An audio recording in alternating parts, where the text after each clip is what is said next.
First कीजिए कि अब हम एक इक्विलिब्रियम कांस्टेंट मालूम करना चाहते हैं कार्बन बोरॉन ट्राइफ्लोराइड जो कि गैसियस स्टेट में है, गैस की हालत में है, प्लस पानी जो कि लिक्विड स्टेट में है, इसके 3 मॉलिक्यूल्स या 3 मोल्स के साथ। सही, ये L का मतलब लिक्विड है और ये एक रिवर्सिबल रिएक्शन है, यानी कि फॉरवर्ड भी और बैकवर्ड भी। और इसके नतीजे में जो चीज़ हमारे पास बन रही है वो 3 हाइड्रोजन फ्लोराइड हाइड्रोफ्लोरिक एसिड है। अगर ये डिजॉल्व नहीं होता तो ये हाइड्रोजन फ्लोराइड कहलाता, लेकिन डिजॉल्व होने के बाद हम इसको हाइड्रोफ्लोरिक एसिड कहेंगे। प्लस 1 मोल या 1 मॉलिक्यूल बोरिक एसिड का जो कि एक्वस स्टेट में है, H3BO3।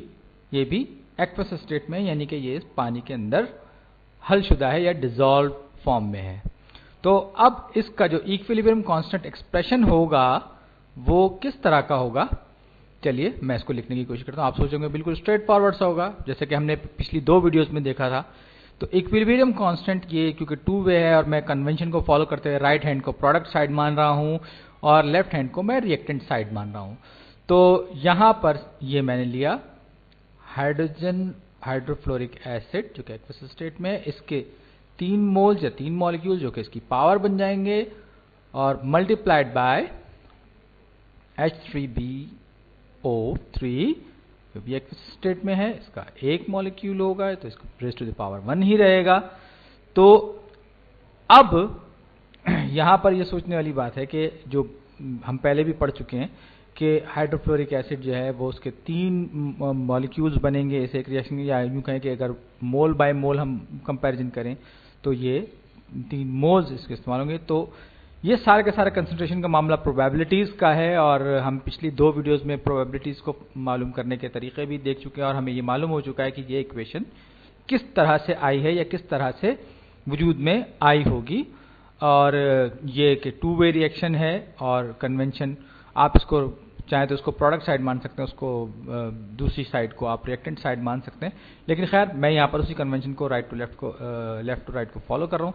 तो नीचे मेरे पास डिनोमिनेटर में आ गया बोरॉन ट्राइफ्लोराइड और पानी H2O जिसके के 3 मॉलिक्यूल्स हैं, और जाहिर बात है कि पानी लिक्विड में है। और अब अगर आपसे ये कहा जाए कि इसमें पानी की मोलैरिटी मालूम करें इस पूरे रिएक्शन में या कंसंट्रेशन मालूम करें, तो फिर क्या होगा। तो कंसंट्रेशन आप याद कीजिए मोल्स पर वॉल्यूम के हिसाब से होती है, यानी कि इसमें आप सॉल्वेंट की बात करें कि आप किसी चीज को सॉल्वेंट में डिसॉल्व करते हैं, तो ये तो पानी ऑलरेडी पहले ही जितने मॉलिक्यूल्स हैं बोरॉन ट्राइफ्लोराइड के वो तो पानी में डिसॉल्व है, यानी पानी जो है वो सॉल्वेंट है। सॉल्वेंट इज H2O, यानी कि पानी खुद ही सॉल्वेंट है, इसी के अंदर हर चीज सॉल्व हो रही है, हल हो रही है। तो ये तो सबसे ज्यादा क्वांटिटी में होगा। तो इस बात की प्रोबेबिलिटी किससे कोई मायने ही नहीं रखती कि हम पानी की मोलैरिटी मालूम करने की कोशिश करें, क्योंकि बोरॉन ट्राइफ्लोराइड कम क्वांटिटी में होगा, पानी बजाते खुद सॉल्वेंट है।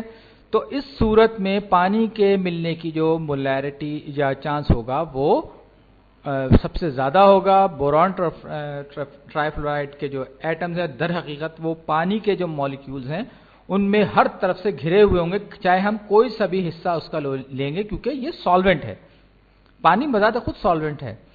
हाँ, जो जिस चीज से फर्क पड़ेगा वो है बोरॉन ट्राइफ्लोराइड से। तो इसका मतलब अगर हम इसको मालूम करने की कोशिश करेंगे तो पानी तो हर जगह है। तो इस रिएक्शन का फॉरवर्ड रेट ऑफ रिएक्शन जो कि हमने इसको कांस्टेंट को लिखा KF, वो डिपेंड करेगा concentration of boron trifluoride multiplied by H2O। लेकिन H2O तो हर जगह है, इसकी प्रोबेबिलिटी 1 ही होगी क्योंकि हर जगह मिलेगा।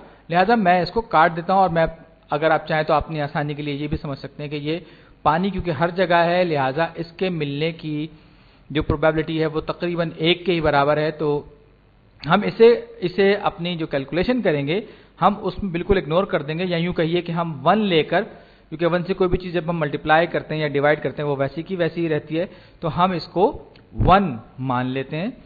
तो फॉरवर्ड रेट ऑफ रिएक्शन का इन्हिसार इस बात पर होगा कि बोरॉन ट्राइफ्लोराइड की कंसंट्रेशन, ना कि इस बात पर कि पानी की कंसंट्रेशन कितनी है। अब एक और एग्जांपल, लेकिन उससे पहले हेट्रोजीनस से मुराद तो मुख्तलिफ या अलग अलग शक्लों वाली जब हम चीज़ें किसी भी रिएक्शन में इस्तेमाल करते हैं तो वो हेट्रोजीनस रिएक्शन कहलाता है, और अगर वो इक्विलिब्रियम हालत में हो तो वो हम उसको हेट्रोजीनस इक्विलिब्रियम कहेंगे।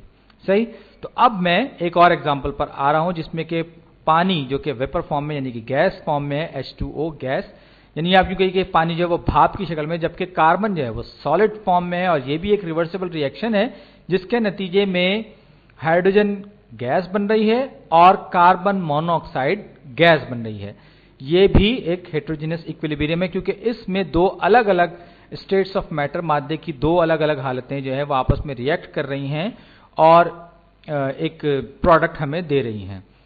तो हम, आपको अगर याद होगा कि हम सस्पेंशंस, कोलाइड्स और सॉल्यूशंस वगैरह के बारे में बात कर चुके हैं, लेकिन ऐसी कोई सिचुएशन हमें यहां पर नजर नहीं आ रही है क्योंकि कार्बन सॉलिड फॉर्म में है और हाइड्रोजन जो है वो गैस फॉर्म में है।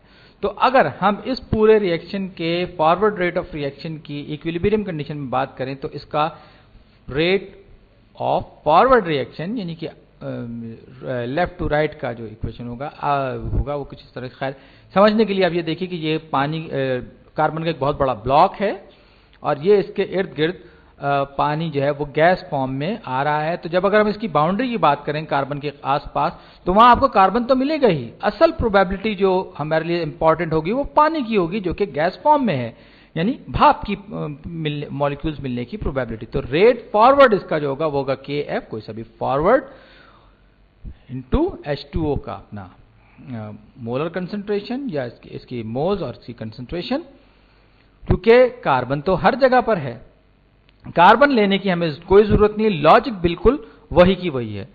तो अब आप यूं सोचिए कि ये मेरे पास, जैसे कि ये हाइड्रोजन के मेरे पास एक मॉलिक्यूल है और ये एक कार्बन मोनोऑक्साइड या रिवर्स डायरेक्शन की बात कर रहा हूं। तो अगर मैं रिवर्स रेट ऑफ रिएक्शन की बात करूं तो rate of reverse reaction depend करेगा किस बात पर?